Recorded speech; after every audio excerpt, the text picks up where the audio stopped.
xuska 27 Juun oo maanta oo kale ku beegan 43 sano guuradii ka soo wareegatay markii ay xornimada qaateen wadanka aan walaalaha nahay Djibouti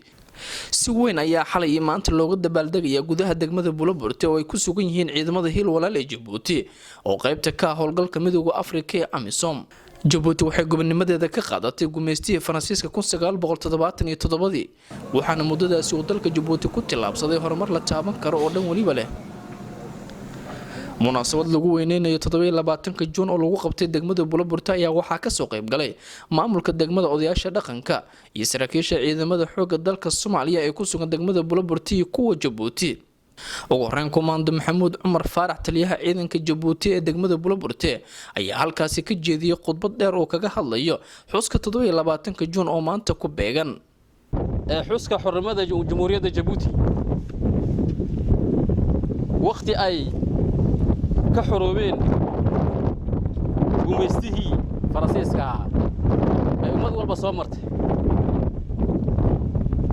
waxaan halkan tahniyad diiran uga dirayaa anoo ka faa'iideysanaya munaasabadda calanka madaxweynaha Jamhuuriyadda Djibouti mudane Ismaaciil Cumar Geelle oo ah taliyaha sareeya ciidanka Jamhuuriyadda Djibouti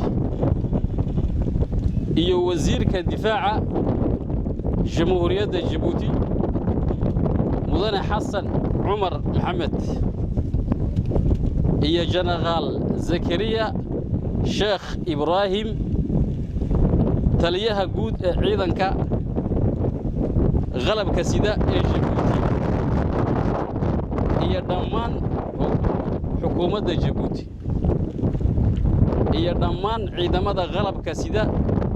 gudaha iyo dibaddaba ha joogaan iyo kuwa gaar ahaan ku sugan gobolka Hiiraan beledweyne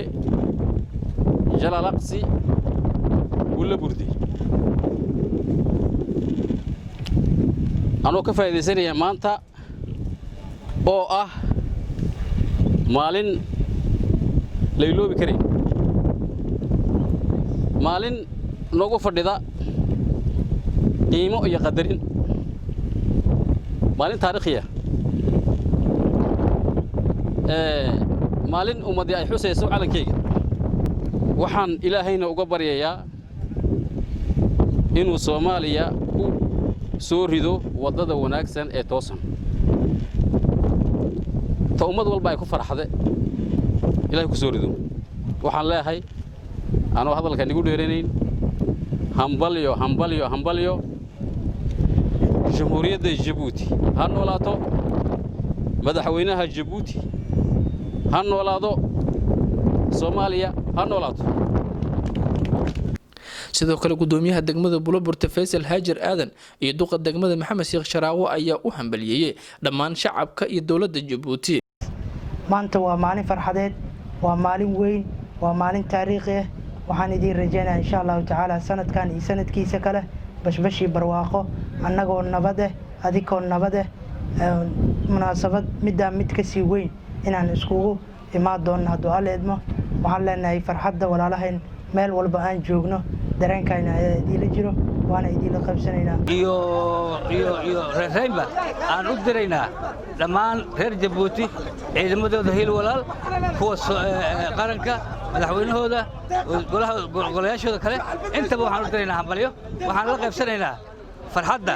iyo reeraynta maanta oo kale 27 bisha Juun oo ku beegan maalintii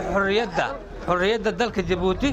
waan hambalyeynaa dadka iyo shacabka qaar ka mid ah odayaasha dhaqanka iyo ururka dhalinyarada ee ku sugan degmada Buloburte ayaa dhankooda hambalyo u diray dhammaan reer Djibouti waa maalintii oo 43 guuradii xornimadii reer Djibouti oo ugu horeeya madaxweynaha aan jecelnahay Ismaaciil Cumar Geelle iyo shacabkiisa reer Djibouti waxaan leenahay maanta hambalyo hambalyo hambalyo hambalyadaas oo aan idinkaga soo dirayna degmada Buloburte shacabkii Buloburte annagoo matalayno oo ah odayaashii dhaqanka degmada Buloburte waxaan leeyahay hambalyo hambalyo hambalyo anigoo ku hadlaya magaca dhallinyarada degmada Bulaburde waxaan halkan hambalyo iyo bogaadin lama ilaawaan ah aan uga dirayaa xornimada 43 jirsatay ee walaalaheen hiil walaal ee halkan jooga aan la qaybsanayno waxaan leeyahay hambalyo sidoo kale qaar ka mid ah ciidamada Djibouti ayaa ka hadlay dareenkooda ku aadan xuska 27 Juun oo maanta loo dabaaldegayo maanta ah sanaguurihii ka soo wareegtay 43 calanka Djibouti waadii la qaatay xornimada Djibouti taasoo u dabaaldegayno anagu ugu dabaaldegayno gabahaanteena ciidanka jooga Amisom ee ku sugan Soomaaliya heer Shabeelle kana degan Bulaburde. Je tiens également à saluer l'ensemble de la population de la République de Djibouti. Je tiens également à rendre hommage à nos martyrs qui sont tombés en guerre, que ce soit dans l'opération en Somalie ou ailleurs. Warahmatullahi wabarakatuh. أساقك الكامة قومي مرتون كيش دحته لقدينا ليندبيمي جبوتي بنديرة تكاي بانشجواكي الناس أساقك اللي لقيت النواي توعدي أرحي لنا نمر ودي جبوتي